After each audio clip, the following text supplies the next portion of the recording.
Story 3, The Meetings Cancelled, Testaccio, a Roman Market, and a Broken Schedule. He arrived in Rome not by choice, not on his terms, a contract with a big client, a last-minute trip, a cancelled flight, lost luggage, and a sleepless night in a transit hotel where even the sheets smelled of exhaustion. Everything that could go wrong did, spectacularly. And when he showed up at 9 a.m., eyes swollen, clutching vending machine coffee, standing before the locked doors of a meeting room on the Aventine Hill, he was told the meeting was postponed to tomorrow. No explanation that he stepped outside, irritated, thrown off his rhythm, and just started walking, aimlessly at first, then along the Tiber, past the Pyramid of Cestius, to an ancient cemetery where poets rest, where it was, infuriatingly, too quiet.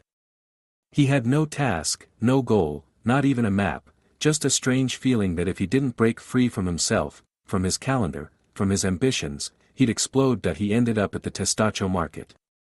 A typical Roman market: meat, fruit, smells, plastic, dust, loud voices.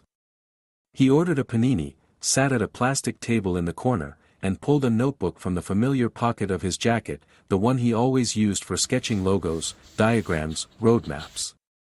But this time, he didn't open it to plan. He started drawing the vendor slicing Parmesan. Then a woman with baguettes in her cart. Then a crumbling facade that would have faded from memory in 5 minutes if not for the ink.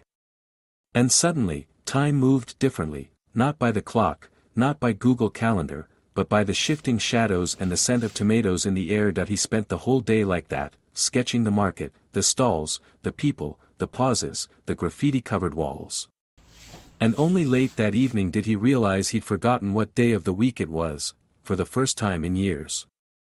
Not because he was tired, but because he'd finally exhaled. The next day, when the meeting actually happened, he pulled out his tablet to show the mock-up. But then he realized the real thing worth showing wasn't the presentation, it was that notebook. The client flipped through it in silence, pausing on one page, a stall with artichokes, the dome of a church rising behind it. He nodded. "You know how to see the city. So you'll see our project just as clearly." And in that moment, he understood, it wasn't Rome that changed him. It was the pause, forced, frustrating, but a gift. A glitch in the schedule was sometimes the only chance to notice the rhythm you're really living in. For lessons on Italian sketching techniques and quick drawing, check the profile and video description. Eduard Kichigin. Story 2.